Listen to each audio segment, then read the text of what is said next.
Assalamualaikum warahmatullahi wabarakatuh. Hai anak-anak, apa kabarnya hari ini? Semoga kalian tetap semangat belajar di rumah ya. Di video pembelajaran kali ini kita akan membahas tentang tema 2, menyayangi tumbuhan dan hewan. Kita masuk pada subtema yang pertama, pembelajaran 1 dan 2. Langsung saja kita akan membahas pembelajaran pertama.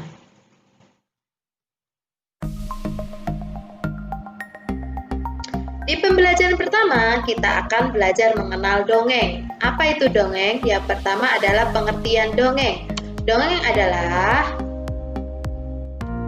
sebuah cerita yang tidak benar-benar terjadi atau cerita khayalan.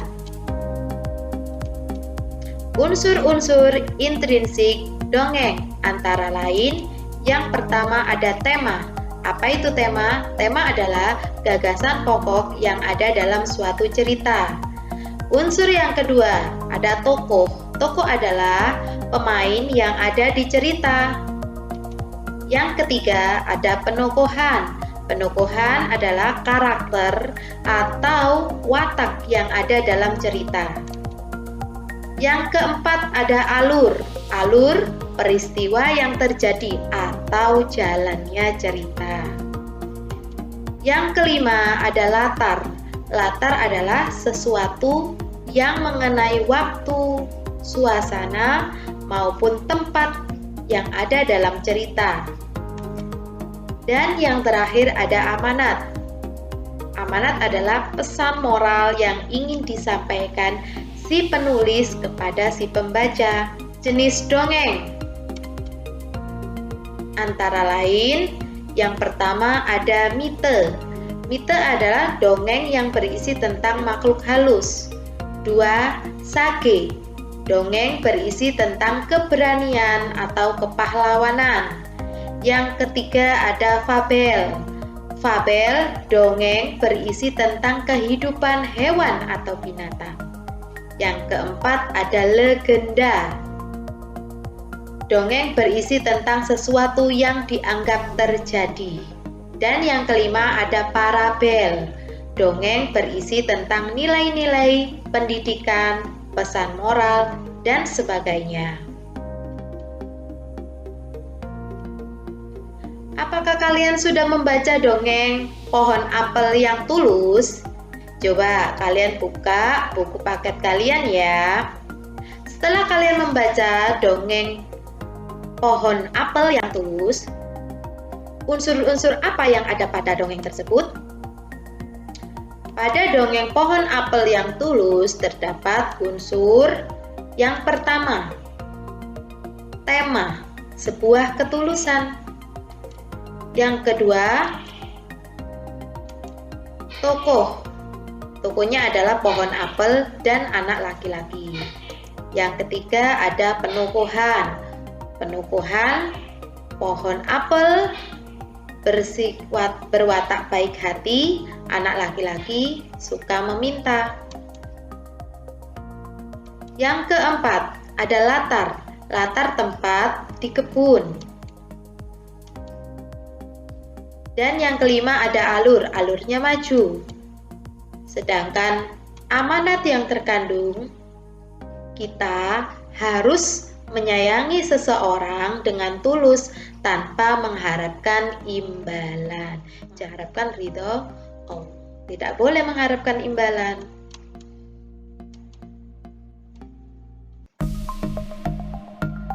Setelah kalian paham tentang pembelajaran tadi, mari kita melanjutkan pembelajaran kita tentang penjumlahan yang hasilnya sama dengan ruas kanan dan kiri. Contoh yang pertama. Di sini Ibu punya bilangan 35 ditambah 15. Sama dengan berapa? Iya, benar sekali, 50. Selanjutnya, 15 ditambah 35 sama dengan 50. Jadi, 35 ditambah 15 sama dengan 15 ditambah 35. Jadi dibolak-balik ya, ruas kanan dengan ruas kiri. Kita lanjut pada contoh yang kedua. Di sini Ibu punya bilangan 500 ditambah 250 sama dengan, ya benar sekali, 750. 250 ditambah 500 sama dengan, sama ya hasilnya karena dibalik, 750. Jadi 500 ditambah titik-titik sama dengan titik-titik ditambah 500. Coba, adakah yang sudah tahu hasilnya? Ya, benar sekali. Di ruas kiri adalah bilangan 250, sedangkan di ruas kanan ada sama 250. Apakah kalian sudah paham? Kita lanjut pada pembelajaran selanjutnya. Banyak manfaat bagi manusia. Salah satunya kayu cemara digunakan untuk membuat perabotan rumah tangga. Dayu dan sepupunya bernyanyi lagu cemara selama di perjalanan. Yuk kita menyanyikan lagu cemara. Lagu cemara ciptaan Ate Mahmud. Dengarkan video berikut ini ya. Yuk kita nyanyi bersama-sama.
Kita masuk pada pembelajaran yang kedua.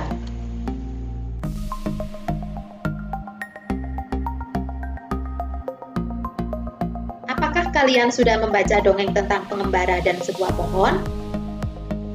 Di pembelajaran kedua ini terdapat dongeng pengembara dan sebuah pohon. Pastikan kalian sudah membaca dongeng pengembara dan sebuah pohon ini ya anak-anak. Nah, di dalam dongeng pengembara dan sebuah pohon terdapat unsur-unsur intrinsik dongeng. Apa saja? Yang pertama, tokoh.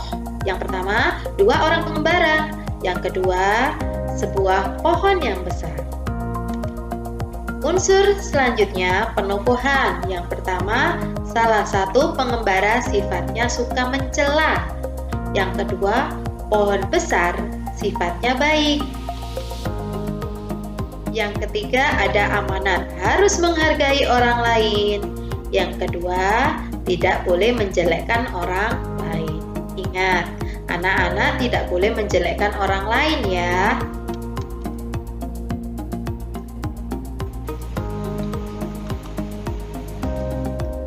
Tuhan menciptakan makhluk hidup dengan tujuan tertentu. Setiap makhluk hidup bermanfaat untuk makhluk hidup lainnya. Tumbuhan bermanfaat untuk manusia. Hewan juga memiliki banyak manfaat untuk manusia. Selanjutnya, Ibu punya 3 pertanyaan untuk kalian jawab ya. Yang pertama, bagaimana sikap kita terhadap tumbuhan dan binatang? Ya, benar sekali. Sikap kita yaitu harus saling menjaga keberadaannya. Kita tidak boleh merusak tanaman dan hewan ya.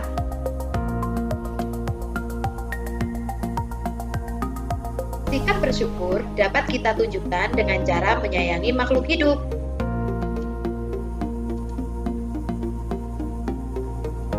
Selain itu, sikap bersyukur bisa kita tunjukkan dengan cara mengucapkan terima kasih kepada seseorang yang telah membantu kita.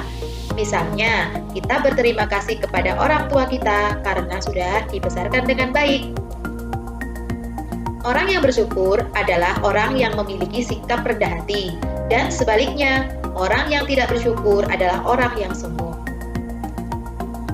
Pertanyaan kedua, bagaimana cara kita berterima kasih kepada Tuhan? Adakah anak-anak yang bisa jawab? Ya, benar. Yaitu dengan merawat tumbuhan dengan baik. Misalnya, diberi air, pupuk, dan sinar matahari yang cukup. Kita lanjut ke pertanyaan yang ketiga. Bagaimana cara kita berterima kasih kepada hewan? Betul, yaitu dengan cara memberi makan atau minum, memberi kandang yang bersih. Orang yang pandai bersyukur akan disukai oleh Tuhan dan teman. Bentuk lain dari sikap bersyukur adalah selalu menjaga kesehatan. Menjaga kesehatan bisa dilakukan dengan cara rutin, melakukan olahraga. Dengan berolahraga, tubuh kita akan lebih segar. Kita akan melanjutkan ke materi selanjutnya, yaitu gerakan memutar atau meliupkan badan. Gerakan memutar atau meliupkan badan memiliki fungsi antara lain melenturkan tubuh. Fungsi yang kedua, membuat otot tidak kaku. Yang ketiga, manfaat yang ketiga, melancarkan peredaran darah. Contoh gerakan kombinasi memutar dan meliuk.